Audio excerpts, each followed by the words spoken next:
beloved Boss Mike Cervera. Paano naman mga kababayan, baka sabihin, si Digong, naniniwala pa ba kayo ron? Ang ganito project ni Digong. Kulay. Bumagsak matapos lamang ng ilang linggo. At hindi ito unang beses na nangyari. Sunod-sunod na bumagsak ang mga tulay sa bansa. Magapi Bridge sa Batangas, Pantalan Bridge, Batangas, Quezon, Carlos Romulo Bridge sa Pangasinan, Borja Bridge at Loe Claren Bridge sa Bohol, Culafu Bridge sa Davao, and Steel Bridge sa Laguna. Ilan lang yan sa mga insidenteng nagresulta sa mga nasaktan, nasawi at bilyon-bilyong pisong nasayang. Ngayon gusto nang paimbestigahan ni Senador Coco Pimentel kung bakit tila palpak ang mga tulay na ito, mga proyektong nagawa sa panahon ni dating Pangulong Duterte. Yan na nga ba sinasabi ko mga kababayan, bakit nga ba? Ilan na nga lang ho yung natupad sa mga pinangako ng build niya. Puro palpak pa. Bilyon-bilyong piso, bilyon-bilyong kwarta ang nasayang, di ba? Nasayang ho mga kababayan di ba? Nasayang ang ating mga pera. Na imbis na isenerbisyo na lang sana sa ating mga kababayan, mga mahihirap, o sa ating mga Pilipino, mga kababayan, ayun, napunta sa palpak na mga proyekto ng tatay nila. Substandard materials, saktan, nasawi at bilyon-bilyong pisong nasayang. Ngayon gusto nang paimbestigahan ni Senador Coco Pimentel kung bakit tila palpak ang mga tulay na ito, mga proyektong nagawa sa panahon ni dating Pangulong Duterte.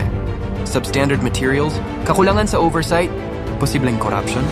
Isa lang ang sigurado, habang walang mananagot, buhay ng bawat Pilipino ang nakataya. Siyempre, buhay ng Pilipino ang nakataya. Ngayon mga kababayan, sino ang dapat managot yan? Ang tanong, naniniwala pa ba kayo kay Digong? Inang yan si Digong mga kababayan, pinaniniwalaan pa ba yan? Walang yan. Oo, meron pa, Boss Mike, sinasamba pa nga nila Sinasamba pa nila si Digong mga kababayan, ginagawang santo. Santo Digonyo, nasa rehas na Nazareno. Nasa rehas. Santo Digonyo, nasa rehas. Yun ba yun, mga kababayan? Mga kababayan, mag-isip-isip kayo. Eto, isa pa. Pasok!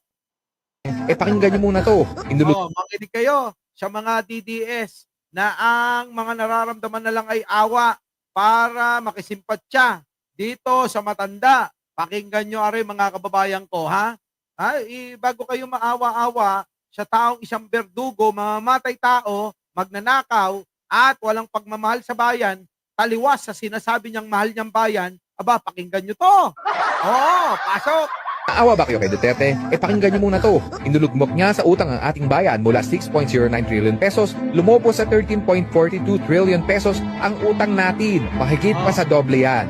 Kinurapot niya ang pondo na para sa pandemic response. Yan ang 41.4 billion formally scandal. Habang namamatay sa pandemic ang ating mga kababayan, sila nagpakasasa. Tinataas niya ang presyo ng gasolina dahil sa train law. Dahil dito, tumas din ang presyo ng bilihin at ang pinaka-apektado ay ang pinakamahirap na sektor ng ating lipunan. Pinabayaan niya ang soberanya ng ating bansa, naging sunod-sunugan sa China at hinayaang sakupin ng West Philippine Sea. Umaasok rin sa predatory loan traps ng China ang administrasyon ni Duterte. Ang pinakamabigat, siya ang utak sa madugong drug war na pumatay ng halos 30,000 Pilipino. Karamihan sa kanila ay pawang galing sa orphan poor. Yan, alam niyo na. Naaawa pa ba kayo kay Digong? Naaawa pa ba kayo kay Digong?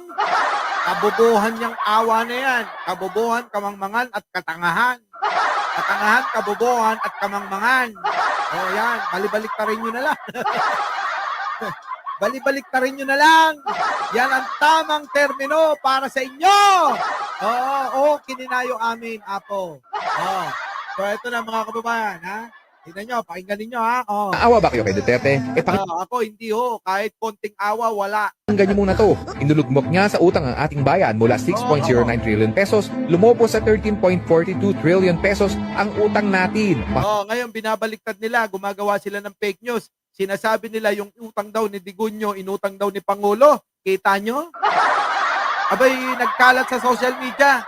Yung bang 13 trillion mahigit, mga kababayan, na outstanding na utang. Abay, mga kababayan, si Pangulong Bongbong Marcos daw ang umutang. Aba, hindi ho, mga kababayan. Ang umutang ho niyan, si Digong. Ha? Umutang ng kwarta si Digong. Wala namang serbisyo sa mamamayan. Tandaan nyo yan, ha? Umutang ng umutang. Wala namang serbisyo sa mamamayan. Tanungin nyo mga DDS. Ano sasabihin ng mga yan? Sasabihin nila, tahimik nung panahon ni Digong. Yun lang ang maririnig ninyo eh. Ano proyekto? Sige nga, Aber, latag nyo nga proyekto niyan. Sa dami ng sinabi, sa daming ulit na sinasabi, build, build, build. Putik na yan. Mga gago pala kayo eh. Kada zona sinasabi yan. Pero meron bang natapos? Meron? Oo. Karamihan bumagsak pa. Mahigit pa sa doble yan. Kinurapat niya ang pondo na para sa pandemic response. Yan ang 41.4 billion formally scandal. Habang namamatay sa pandemic ang ating mga kababayan, sila nagpakasasa. Correct. Kita nyo? Habang nagpapakasasa ang grupo ni Digong, mga kababayan, siya pagkulimbat ng formally scandal. Nako, Diyos ko po. Tiba-tiba yung mga yan, mga kababayan. Kaya sabi ko sa inyo, ha?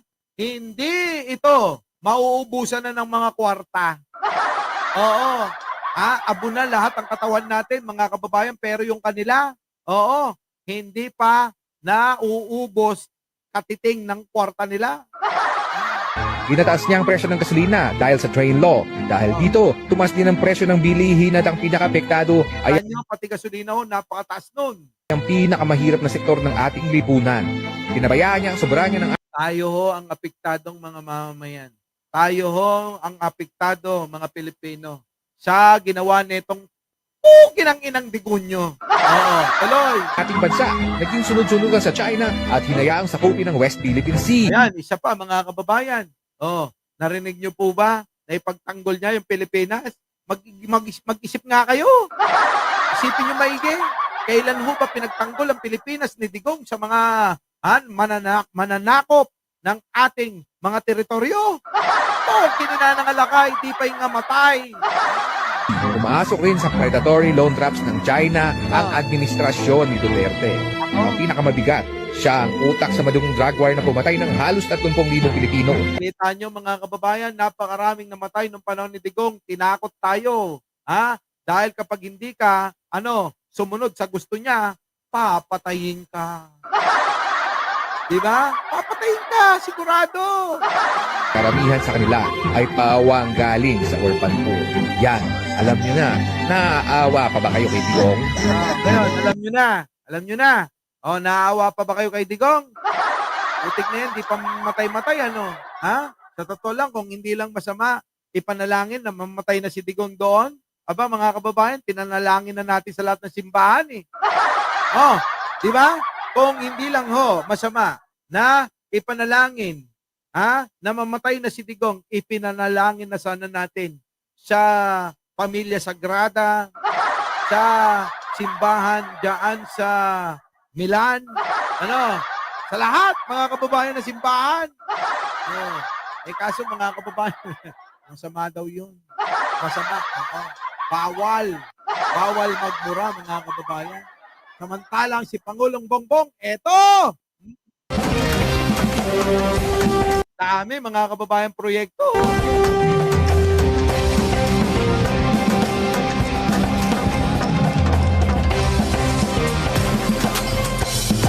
Sabi, kita nyo naman yung pasilidad ng NFA. Ayan, Ang RPS2 po, ang ibig sabihin po niyan ay Rice Processing System.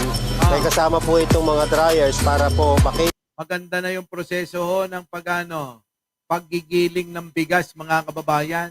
Yan po ay programa rin ni Pangulong Bongbong. Ito po ay, ang ginagawa po ay, ina-upgrade lahat, mga kababayan, na para mapabilis yung pagproseso ng ating mga bigas. Kita nyo, malupit talaga si Pangulo. cater natin ang pangangailangan nating mga farmers.